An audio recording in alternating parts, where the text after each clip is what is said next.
तो welcome friends, welcome to a new episode and a new concept, the concept of pressure. हाँ, fluid mechanics में pressure का तो सबसे ज़्यादा रोल है। हाँ, pressure pressure pressure. Fluid means आपको प्रेशर हैंडल करना ही है।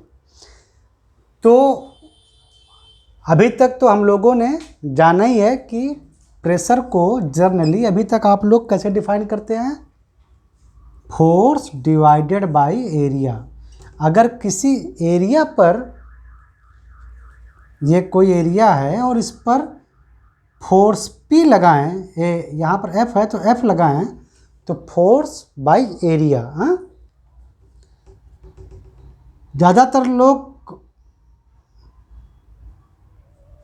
ये समझ रहे होंगे कि ये फोर्स भी एक वेक्टर क्वांटिटी है, एरिया भी एक वेक्टर क्वांटिटी है, तो प्रेशर भी एक वेक्टर क्वांटिटी होगी, इसकी कोई डायरेक्शन होगी। लेकिन ऐसा नहीं है। याद रखना, जो ये प्रेशर है इसको स्मॉल p से रिप्रेजेंट करते हैं बहुत लोग।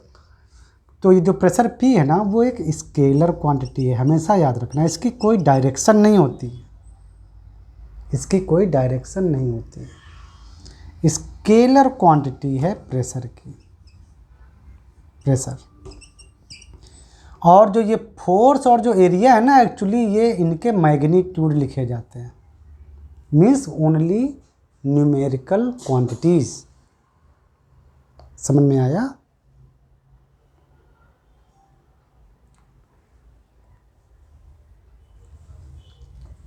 अगर ये कोई लिक्विड भरा है, आप समझिए, अगर ये कोई लिक्विड भरा है, ऐसे जैसे आपका तालाब, आपका स्विमिंग पूल, आपकी नदी है जिसमें आप नहाने जाते हो, तो उसके अंदर अगर आप कोई ये पॉइंट ले लें, पॉइंट ये कोई हमने पॉइंट लिया, तो इस पॉइंट पर अगर कोई पूछे कि वहाँ पर लिक्विड का प्रेशर कितना है, और आपको पता चल जाए कि मान लो वहाँ पर लिक्विड का प्रेशर कोई P है, तो वो जो P है ना, उसकी कोई डायरेक्शन नहीं होती है, वो उस पॉइंट पर हर तरफ आपको प्रेशर फील होगा।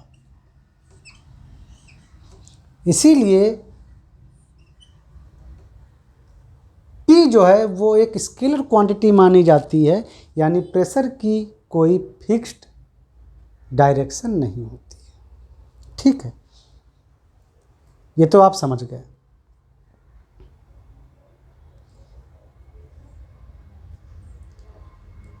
आगे आइए।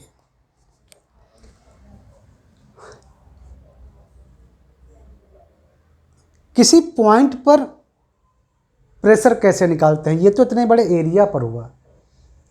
और ये जो प्रेशर है ना, वो एक एवरेज प्रेशर है, क्योंकि ये बड़े एरिया पर लग रहा है, तो आपने F/A किया। जब किसी पॉइंट पर निकालते हैं ना, जैसे इतने ही बड़े एरिया पर आप ये पॉइंट देखो, हाँ, ये पॉइंट ले लो, ये पॉइंट ले लो। जैसे यहाँ पर ये हमने इतने बड़े लिक्विड में हमने कोई एक पॉइंट ले लिया, तो वहाँ पर क्या करोगे, उस पॉइंट के अराउंड एक छोटा सा एरिया लोगे, बिल्कुल छोटा सा। मीन्स अगर ये एरिया DA है छोटा सा, तो ये टेंडिंग टू 0 मीन्स बहुत कम, बहुत छोटा एरिया लोगे, तो प्रेशर वहाँ पर होगा कि इस पॉइंट पर कितना फोर्स काम कर रहा है, फोर्स, और divided by that area, where area जो है वो टेंडिंग टू 0, मतलब बहुत छोटा एरिया। तो पॉइंट के अराउंड प्रेशर ऐसे निकाला जाता है। ठीक है, ये बड़े एरिया पर तो ये प्रेशर जो है वो एक एवरेज प्रेशर, आप समझिए, एक एवरेज प्रेशर। ऐसा मान लिया जाता है कि सेम प्रेशर पूरे एरिया पर काम कर रहा है, लेकिन ज़रूरी नहीं कि हर पॉइंट पर उसकी वैल्यू वही हो सकता है इस पॉइंट पर प्रेशर ज़्यादा हो, इस पॉइंट पर प्रेशर इससे ज़्यादा हो, वो ओरिएंटेशन पर भी डिपेंड करेगा। बट ये एक एवरेज प्रेशर बताता है ये फार्मूला। और पॉइंट के अराउंड आपको एरिया बहुत छोटा लेकर प्रेशर निकालना पड़ता है। प्रेशर एक स्केलर क्वांटिटी है। ये कुछ चीज़ें हैं जो आपको पता भी हैं ऑलरेडी, फिर भी हमने आपको बता दी। ठीक है, अब हम आते हैं अपने फ्लूइड पर, लिक्विड पे। लिक्विड पे आते हैं या वेपर भी ले सकते हो, है ना। थोड़ा स्टैटिक कंडीशन में आते हैं, यानी आपका जो फ्लूइड है वो रेस्ट में है।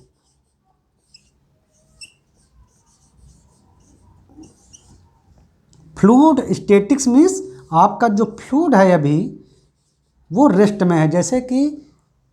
जैसे कि ग्लास में भरा हुआ पानी, आप ग्लास में पानी भर के रख दो तो ये क्या है, ये फ्लूइड आपका अंदर जो पानी है वो रेस्ट में रहेगा, तो वो फ्लूइड स्टैटिक्स में आएगा। जैसे मान लीजिए कि भरी हुई झील, भले ही ऊपर थोड़ा बहुत तो लहरें चलती रहती हैं, बट बहुत बड़ी डायमेंशन होती है झील की, तो उसके लिए आप पूरे उस झील को एक स्थिर यानी एक स्टैटिक कंडीशन में, यानी एक रेस्ट कंडीशन में आप मान सकते हैं कि झील में भरा पानी रेस्ट में है। तो फ्लूइड एट रेस्ट कंडीशन हम देखते हैं।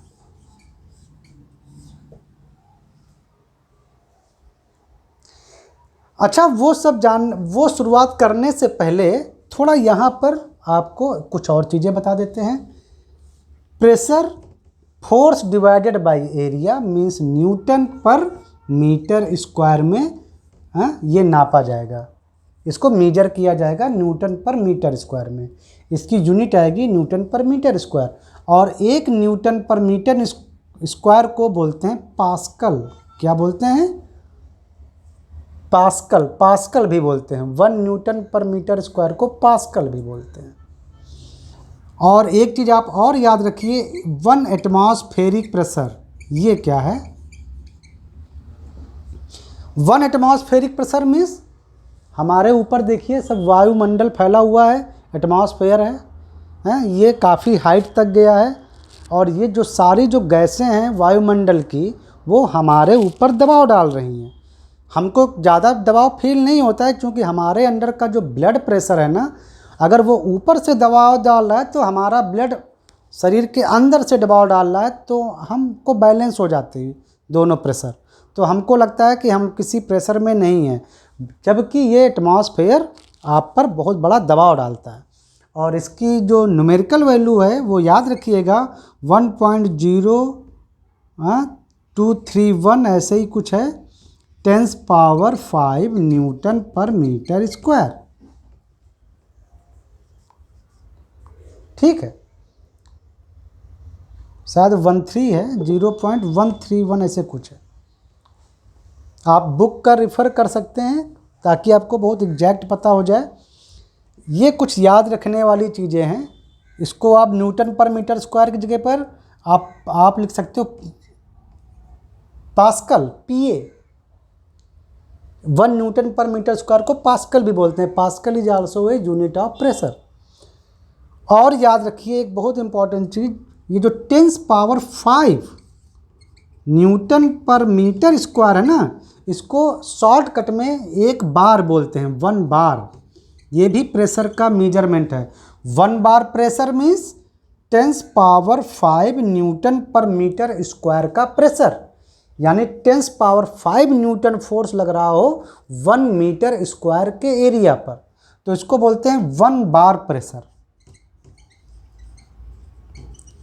1 बार प्रेशर इज दिस। तो आप ये चीज़ भी याद रखिए। तो 1 एटमॉस्फेरिक प्रेशर जो आया 1 ATM, इसको शॉर्ट में लिखते हैं। 1 एटमॉस्फेरिक प्रेशर आप समझ गए, 1.0131 बार, जो कि बार की जगह पर आप 10⁵ न्यूटन पर मीटर स्क्वायर लिख सकते हो, तो मल्टीप्लाई हो जाएगा 10⁵ न्यूटन पर मीटर स्क्वायर। तो ये कुछ इम्पॉर्टेंट यूनिट्स हैं, आप इनको याद रखिए। और कुछ ये फैक्ट्स हैं, है ना, ये सब याद रखिए, इनको याद आपको रखना पड़ेगा। ठीक है, अब आते हैं अपने मेन टॉपिक पर। Fluid statics means fluid at rest. Clear? ये हमने किसी, ये कोई बर्तन है हमारा, देख रहे हो, और बर्तन की हाइट है h,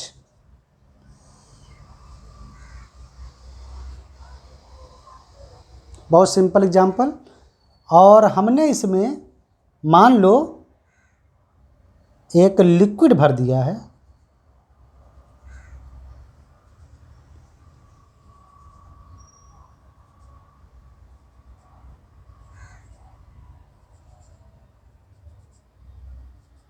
लिक्विड हमारा ऐसे ही रेस्ट में है, मतलब बर्तन में भर के हमने रख दिया है, तो पूरा जो सिस्टम है ये हमारा रेस्ट में आ गया, मीन्स स्टैटिक कंडीशन में आ गया।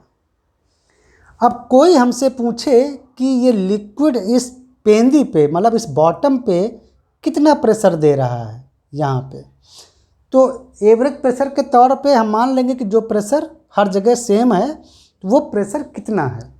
तो आप समझ गए कि प्रेशर जो होता है वो होता है फोर्स डिवाइडेड बाय एरिया।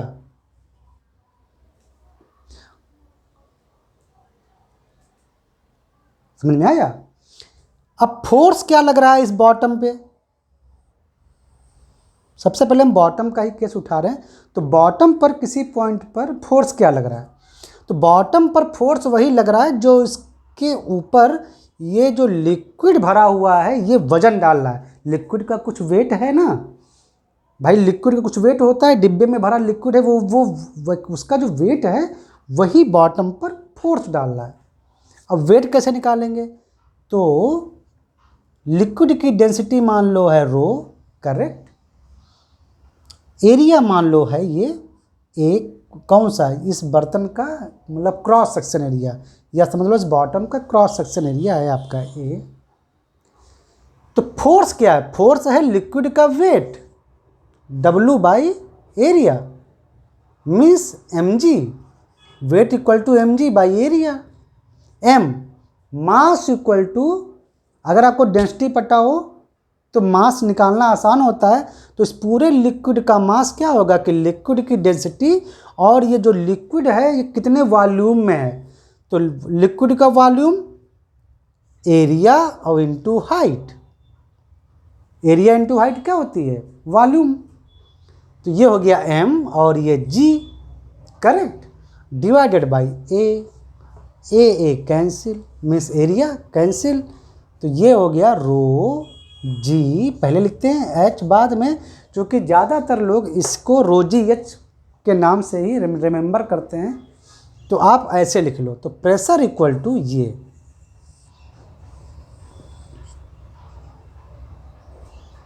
अभी हमने ये माना था कि इस बर्तन के बाहर कोई प्रेशर नहीं है, लेकिन ऐसा नहीं है। जो आप ग्लास में पानी भर के रख दोगे तो उसके ऊपर ये एटमॉस्फेयर, रियल लाइफ में देखो ध्यान से, तो ये एटमॉस्फेरिक प्रेशर भी काम कर रहा है।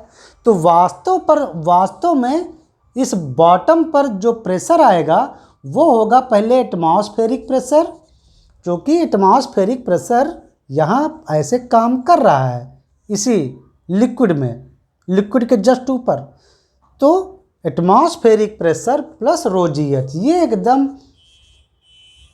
सही मतलब प्रेशर है बॉटम पर।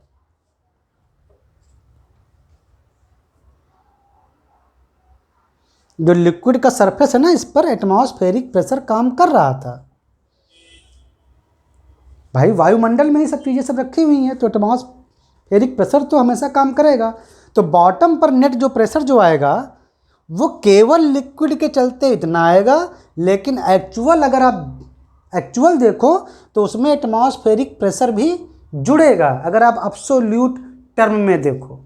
लेकिन अब्सोल्यूट अगर ना देखो तो केवल लिक्विड के वेट के चलते इतना आएगा। अगर हम एटमॉस्फेरिक प्रेशर पर ध्यान ना दें तो ये लिक्विड की वजह से केवल इतना प्रेशर फील होगा, लेकिन रियल में अब्सोल्यूट टर्म मीन्स वास्तव में कितना पड़ रहा है, एटमॉस्फेरिक प्रेशर प्लस लिक्विड का प्रेशर, यानी इतना इस बॉटम पे।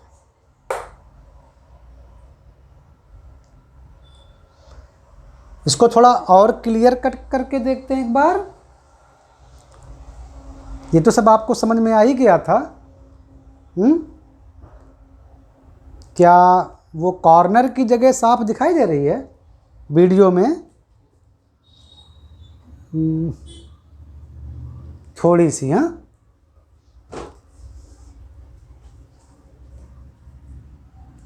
चलो हम इसी को थोड़ा मिटाते हैं और इसी में आपको दिखाते हैं।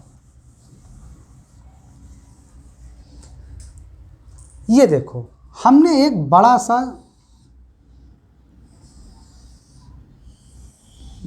बड़ा लो चाहे छोटा लो, एक हमने जार ले लिया, ये उसका बॉटम है, और हमने इसमें पानी और तेल का मान लो मिक्सचर भर दिया। पानी और तेल आपस में मिक्स नहीं होते हैं, तेल ऊपर आ जाता है, चाहे आप घर में कटोरी में तेल डाल के देखिए तो तेल ऊपर आ जाएगा और पानी नीचे। ऐसा क्यों? क्योंकि पानी की डेंसिटी तेल से ज़्यादा होती है, तो पानी हैवी होता है, तेल हल्का होता है, तेल ऊपर आ जाता है। अब देखो, ये मान लो पानी है, पानी को थोड़ा सॉलिड लाइन से दिखा देते हैं, और ये मान लो H1 हाइट तक भरा हुआ है, और ये मान लो ऑयल है,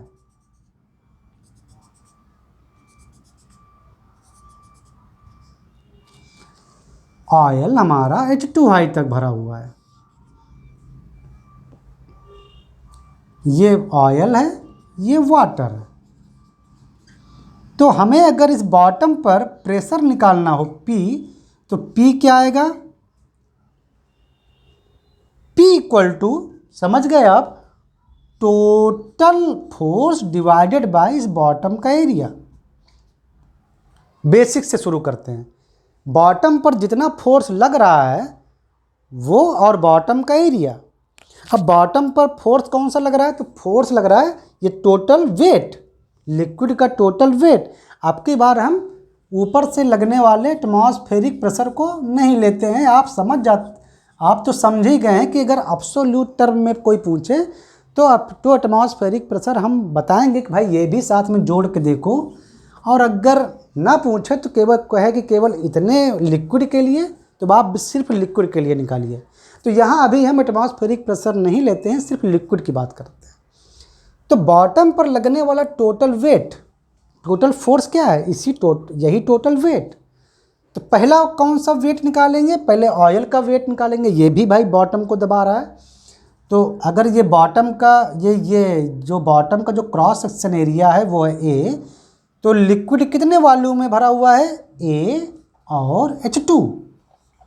लिक्विड का ये जो ऑयल है ना, ऑयल की डेंसिटी आप मान लो रो ऑयल, तो रो ऑयल ये हुआ ऑयल का मास, और G से मल्टीप्लाई करोगे यानी mg यानी वेट, और एक तो ये वेट काम कर रहा है, प्लस वाटर का सिमिलरली, तो वाटर का वॉल्यूम कितना है? तो AH1 है, और वाटर की डेंसिटी मान लो है रो W, मीन्स रो वाटर।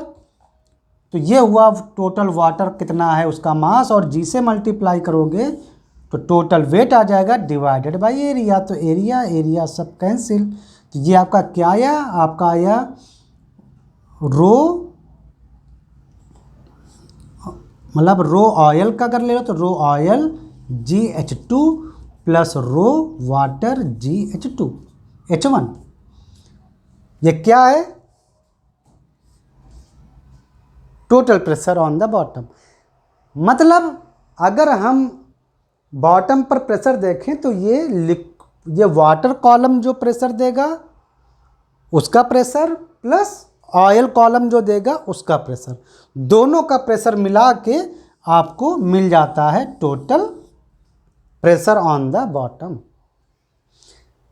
तो आपने देखा कि जैसे जैसे आप लिक्विड कॉलम के नीचे जाएंगे, नीचे की ओर, अगर ये लिक्विड है ना, लिक्विड जो भरा है, चाहे 2 हो चाहे 3 हो चाहे जो भी हो, अगर आप डाउन साइड जाते हो, मतलब लिक्विड की गहराई में, यानी फ्लूइड की गहराई में, गैस भी हो सकती थी, कोई दिक्कत नहीं है, जैसे लिक्विड भरी है हो सकता है ये गैस भी हो। तो जैसे जैसे आप बॉटम की ओर जाते हो तो ऊपर का जो वेट है वो ज़्यादा होता जाता है। देखिए तो जैसे जैसे आप गहराई की ओर जाते हो फ्लूइड की, वो आपका प्रेशर बढ़ता जाता है। आप नीचे जाते हो, आपका प्रेशर बढ़ता जाता है। Pressure is proportional to H. जितनी हाइट का लिक्विड कॉलम होगा आपके ऊपर, लिक्विड जितनी हाइट तक आपके ऊपर होगा, लिक्विड मत कहो, फ्लूइड कह लो, तो जितनी हाइट तक फ्लूइड आपके जहाँ जिस पॉइंट पर आप निकालना चाह रहे हो उस पॉइंट के ऊपर होगा, उतना ज़्यादा उस पॉइंट पर प्रेशर होगा। समझ में आया? और अगर आप इधर जाना शुरू करो तो आप पर प्रेशर घटता जाएगा। क्यों? क्योंकि आप ऊपर आ रहे हो। जैसे आप यहाँ से चल के यहाँ पे आ गए, ध्यान देना, यहाँ पे ये पॉइंट, तो आप देखो तो आपके ऊपर वाटर कॉलम बस इतना बचा इस हाइट का, और लिक्विड कॉलम जो ऑयल कॉलम था वो इतना बचा। यानी आप पर टोटल जो वेट है वो बस इतना बचा फ्लूइड का, तो आप पर प्रेशर और कम आ जाएगा। हैं, ये जो वाटर की जो हाइट है आप केवल इतनी बची जब आप इस पॉइंट पर आते हो। जब आप यहाँ से ऊपर की ओर आते आते यहाँ पे आ जाते हो, मान लो आप इस पॉइंट पे आ गए, तो आप पर केवल इस ऑयल का ही वेट काम कर रहा है, ऑयल कॉलम का। वाटर तो आपके नीचे हो गया, वाटर आप पर कोई वेट नहीं डाल रहा है, तो आपको सिर्फ जो प्रेशर फील होगा इस पॉइंट पर, वो सिर्फ आप केवल ऑयल हाइट के चलते यानी ऑयल कॉलम के चलते मिलेगा। आपका ये वाटर वाला प्रेशर गायब हो जाएगा। अब आप पर प्रेशर केवल इतना बचेगा। आप यहाँ पे आ जाओ, आप ये पॉइंट लो, तो आपके ऊपर केवल इतनी हाइट का लिक्विड वेट काम कर रहा है, केवल इतनी हाइट का। जो इसकी हाइट होगी वो रखेंगे, और ऑयल का जो है बस वही प्रेशर काम कर रहा है।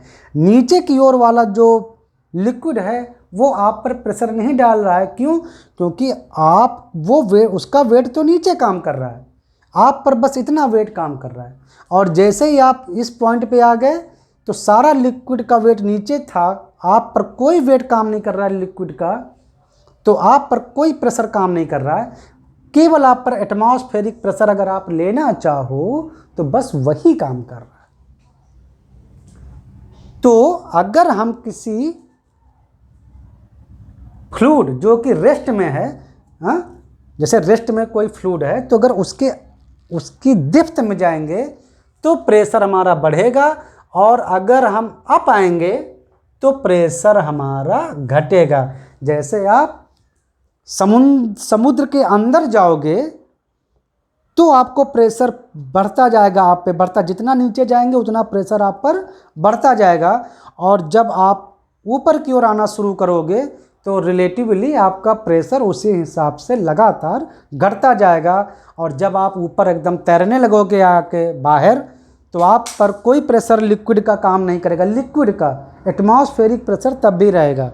तो एटमॉस्फेरिक प्रेशर तो आपको काउंट करना है तो आपको हर जगह काउंट करना है, चाहे आप समुद्र के ऊपर नाव में बैठे हो, चाहे आप समुद्र के बॉटम में चले जाओ ओशन के, वो काउंट करना है। लेकिन अगर आपको ना काउंट करना हो, केवल लिक्विड लेना हो, तो फिर बात अलग है।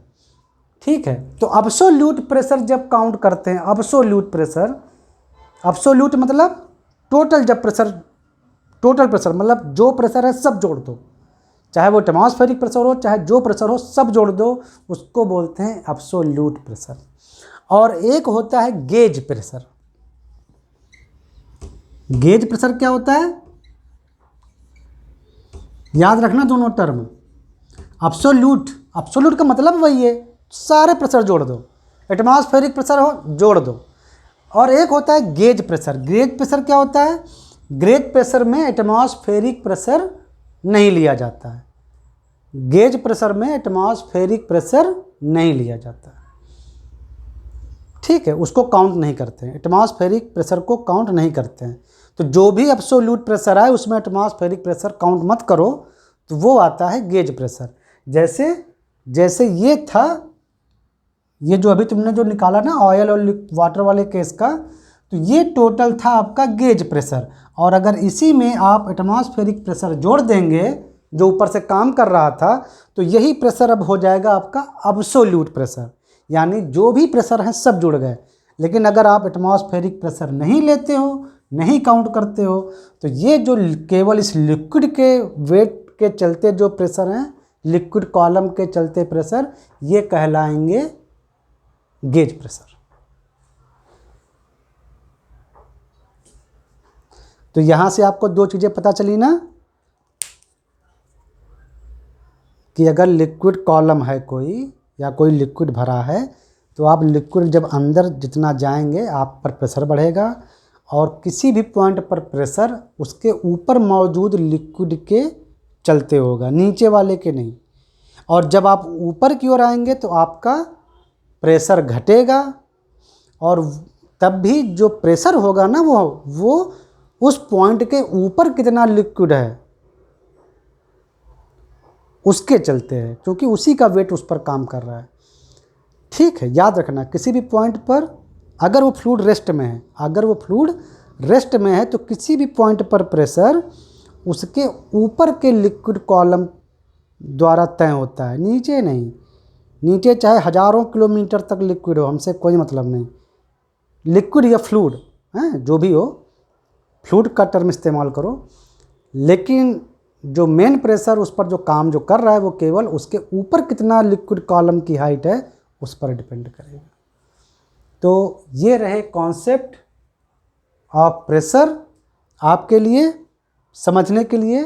हाँ, और अब हम मिलते हैं नेक्स्ट एपिसोड में। ठीक है, तब तक के लिए टेक केयर, बाय बाय। और आप तैयार रहिए कुछ नया सीखने के लिए, और इसको अंडरस्टैंड करो। ठीक है, ये कॉन्सेप्ट्स हैं, इनको अंडरस्टैंडिंग करनी। चलो मिलते हैं नेक्स्ट एपिसोड में।